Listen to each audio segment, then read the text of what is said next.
So, what are my thoughts on immigration and immigrants? Well, my first thought is I don't have a problem with immigration or immigrants.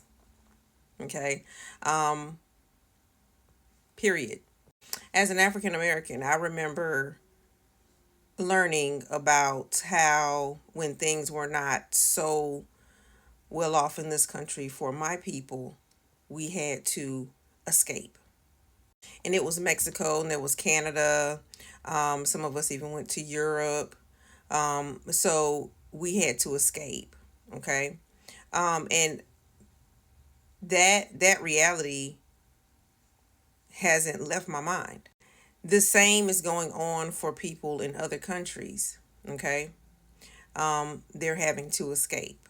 Many of them are having to escape. Um, Either the countries are war torn, the governments are horrible, stuff like that. Okay, they're having to escape. Not everyone is escaping. It's just like my forefathers, African Americans. Not all of us left, fought to make the country um, a better place, more of a democracy, and we're fighting for our rights in our country because this is the only country they ever knew. We don't, okay?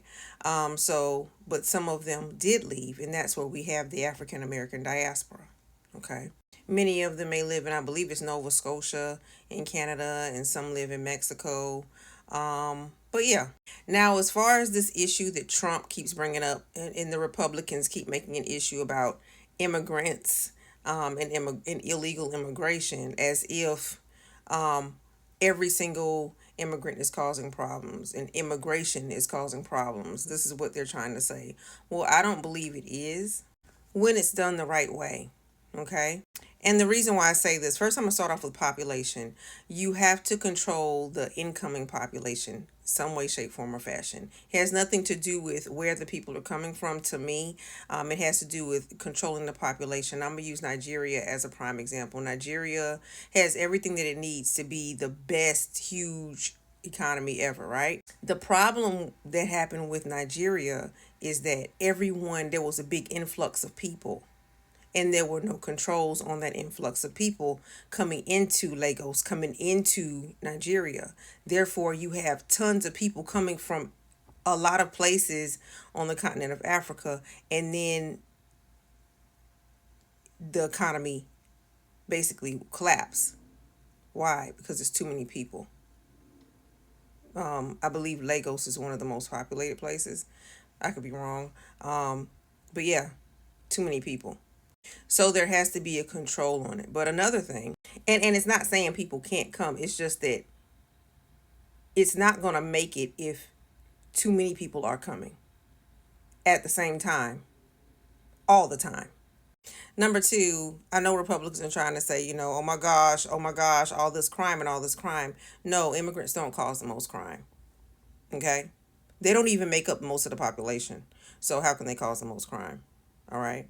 That doesn't make any sense. But at the same time, they're always talking about immigrants. I'm immigrants. Period. I'm whoever it is. They're talking about, oh, they're causing the most crime, but they fail to always address what needs to be addressed. Is the person who tried to KO or take out Trump's whole head was a white American. Um, the latest school shooting was a white American. Most of the mass shootings are white Americans. But every time a white American does something, it's just like, okay, well, and then but they amplify anytime, and they're white gangs.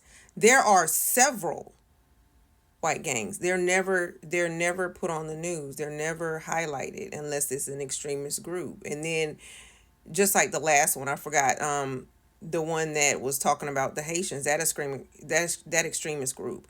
That's a whole gang. Okay. What are we going to do about those domestic that domestic issue right now?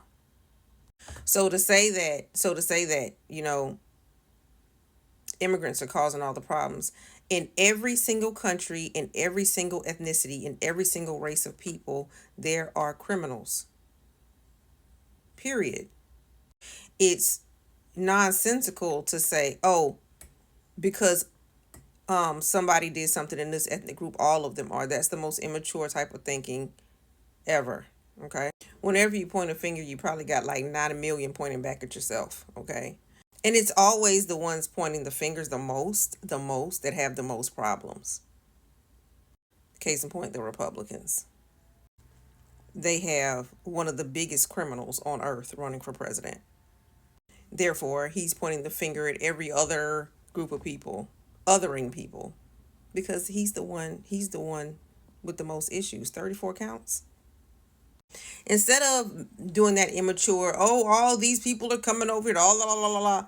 Just like with any other country, you're supposed to have a checks and balances where you don't label a group of people. What you do is you just go after those who are harming the country, and you put them out, either out of the country or you lock them up, just like you would lock up any American citizen for committing a crime. Okay, as simple as that. You don't go and say, okay, well, homeboy over there just stole someone's bicycle. Okay, so I'm gonna go arrest everybody on the street for stealing a bicycle. That makes absolutely no sense. And if you want somebody like that for president, that's crazy. This is how things get started. It's just like, the way the world, a lot of people sees Black Americans. I mean, you hear it all the time. It's like, oh, somebody started a rumor, and then everybody just ran with a rumor. And a lot of people, most people have never even around the world have never even met a Black American before. They just automatically throw a label out, and this is what's happening to Haitian Americans right now. Throw a label out, and then boom, there it is, stick. That's whack. So I used to live in another country. And when I went to another country, I respected that country, and I actually tried the foods out. I learned the language. I tried to see why they dress this way, and then, some of the customs and everything like that. So I didn't go there talking trash about the country. And that's another thing. Anytime you go to another country as an immigrant, you know, you don't go to the country and talk trash about the country. You know what I'm saying? And so these are things that, if I was to go back to wherever if I was to go to another country, let's say Jamaica, I'm going to try some of the food. Might not look like my food, but let me check that out. I'm going to check that out real quick. I'm going to check that out. And just like when I was helping Somalis that came over here, he'd never eaten a peach before a day in his life. Okay. I didn't get offended when he was like, "What's that?" I didn't get offended. Why would I get offended? That's a natural, normal response. He was like, "Why does it have all this fuzzy stuff on it?" And I was like, "You don't have to eat it." I bit it for him. I was like, if I die, don't eat it, okay? So I tried it, and he was like, "I can eat it." I was like, "Yeah, you can eat it. You can eat it. Hopefully, you're not allergic to it, but yeah, you can eat it." So that's my thoughts on immigration. Like, don't give it a broad brush. I might do a live on this or whatever, but yeah, just so I can talk longer. So be on the lookout for it. It might be coming next. Who knows?